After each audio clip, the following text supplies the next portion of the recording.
Bora para a sétima? Bora. Ó, essa pergunta, a gente já falou um pouquinho sobre isso lá na terceira, mas aqui eu acredito que a pessoa quer saber um pouco das características, tá? Sobre isso. Então vamos lá. Sétima pergunta. Como será a apostasia? Qual comparação podemos fazer com a igreja primitiva? É, as características, você fala em que sentido característica? Saber como que isso aconteceu e como que isso acontece? Não, quais são as características da apostasia? A gente falou lá Sim. atrás, né?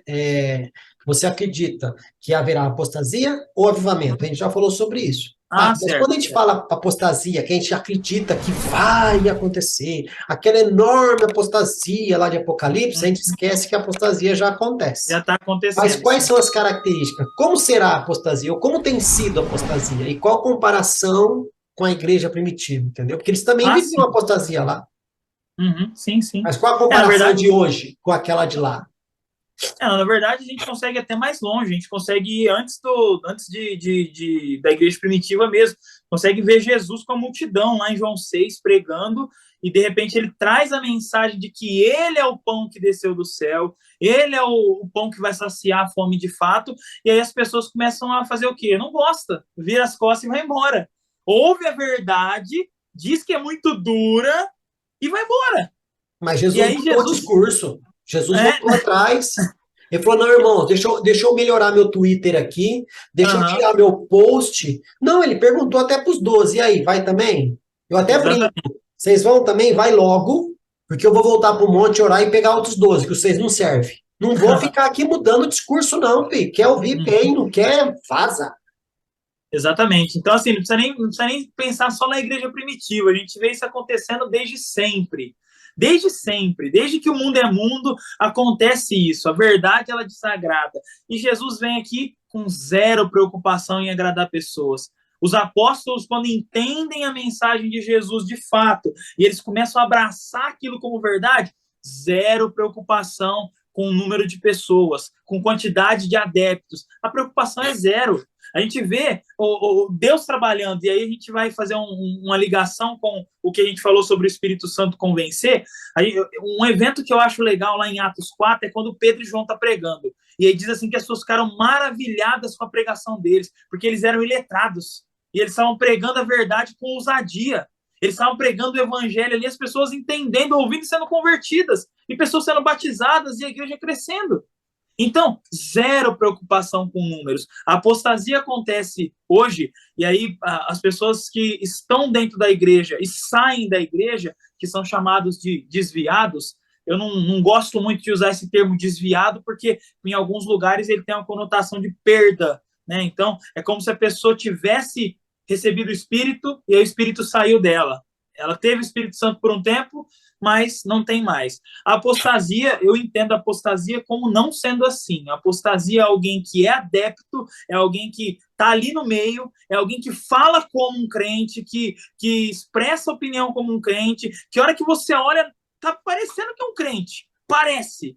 É igual o suco do Chaves. Parece lá que é de tamarindo, mas não é. Então, a apostasia eu entendo ser basicamente dessa forma. A pessoa, ela parece, você olha para ela, a pessoa está envolvida, a pessoa está cantando no louvor, ela está pregando, mas para Jesus isso não significa nada. Isso tanto não significa nada que lá em Mateus, quando ele vai falar sobre as pessoas chegando até ele, lá no final, olha, Senhor, nós pregamos, nós expulsamos demônios, fizemos isso, aquilo, e Jesus nunca conheceu essas pessoas. Essas pessoas simplesmente não tiveram o gabarito delas a favor, só porque elas fizeram isso. E quantas pessoas a gente não conhece que fala que já foi evangélico, já foi da igreja. Esse dia para trás eu vi no trabalho assim, nossa, você é da igreja evangélica? Eu sou batizado, né? Como se o batismo conferisse algo assim de especial para a pessoa, de aceitável. São coisas de pessoas que estão ali por conveniência, pessoas que de fato nunca tiveram um encontro real com Jesus. O Espírito Santo nunca encontrou essas pessoas e transformou a mente delas do jeito que fala em Romanos 12. né? A renovação da nossa mente, a metanoia, a transformação, aquilo que realmente é diferente do que acontece no mundo. O meu pensamento sendo renovado pela verdade, a verdade de Deus me trazendo entendimento sobre a realidade do mundo, eu entendendo o que está acontecendo no mundo. A apostasia vem e revela pessoas que de fato nunca foram. Pessoas que estiveram no nosso meio, pessoas que a gente achou que era, pessoas que às vezes a gente até orou junto e orou por nós, mas eram pessoas que só estavam ali presentes. Não sei. Eu de verdade, para mim, assim, eu fico pensando, pessoas que cresceram no meio evangélico, pessoas que tiveram um lar cristão, pessoas que desde criança ouviram o evangelho, ouvindo, elas crescem e elas vão para o mundão, elas vão experimentar.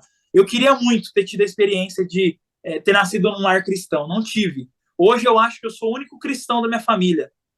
Entre os meus irmãos, tios, mãe, primos, eu penso que eu sou o único. Se tiver, deve ter um ou outro perdido aí, mas que eu saiba, não. Mas eu queria muito ter experimentado isso. Mas é muito triste alguém que está no meio, alguém que ouve, alguém que parece, e de repente a pessoa vai e prefere o mundo, prefere as coisas que são pior do que lavagem de porco, e tendo diante deles um banquete, né? Que é o que Jesus proporciona. Então, a apostasia, assim como aconteceu não só na igreja primitiva, mas também pessoas aderindo a outras coisas, pessoas saindo do meio que todo mundo achou que era, todo mundo pensava que era, mas na verdade nunca foi. Então, deixo claro que eu não creio que seja uma perda de salvação. Eu creio que seja uma pessoa que ela até acreditava que ela era salva, ela até pensava que ela já estava caminhando na estrada da fé, ela até achava que ela realmente amava o Senhor, mas aí aos poucos isso vai se manifestando. E nada é do nada, né? A pessoa não é. A gente se surpreende às vezes com as pessoas que estão no nosso meio, elas eram tão fervorosas, tão envolvidas, falavam tão bem, conhecia tanto a Bíblia, e está no mundão hoje se prostituindo, mentindo, fazendo as coisas. Na verdade, isso tudo não passou de enganação. Ela talvez se enganou, ela talvez pensou sobre si que era algo que não era, e acabou aos poucos revelando. Nada é do nada. Eu não acho que isso acontece do nada. A apostasia vem de uma série de coisas acontecendo. A mente da pessoa sendo cauterizada, a pessoa aos poucos deixando de lado a verdade, a pessoa aos poucos parando de querer ouvir, a pessoa aos poucos se envolvendo, se associando com o mundo, porque quanto mais no meio do mundo você fica, mais parecido com o mundo você vai ficar. Não adianta. Convive numa casa de pessoas que têm cultura diferente da tua, daí a pouco você está fazendo a mesma coisa. E é isso que a apostasia vem mostrar. Alguém que nunca foi deixando de ser aquilo que dizia ser. É isso. Amém. Aqui eu não gosto de esticar muito chiclete, não, mas a única comparação que eu faço é que lá na igreja primitiva, além da presença do Espírito Santo que existe até hoje na igreja, eles tinham relação com o Espírito Santo. É diferente. Uhum. Eu não falo para você que o Espírito Santo não está na igreja. Ele está porque é onipresente. Mas a manifestação dele Com certeza. é difícil realmente ser, devido a toda a maneira como ele é tratado, a maneira como as pessoas entendem. Ele está na igreja, mas a igreja não tem relação com ele como tinha lá. Mas, A maneira como ele agia lá também, né?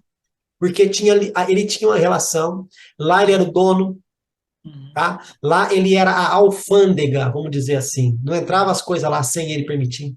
Hoje não. Ai, mas irmão, será que isso aqui pode? Não, pode sim. Vamos Pode, vai lá. colocando, vamos Não vamos colocando. nem orar, pode colocar. Só que foi o Ravenhill que disse: o que uma geração tolera, a outra abraça. Ok? Nós toleramos algumas coisas ali atrás. Hoje já abraçaram e não tem como você tirar, a não ser que o Espírito Santo volte e seja o dono. Mas amém.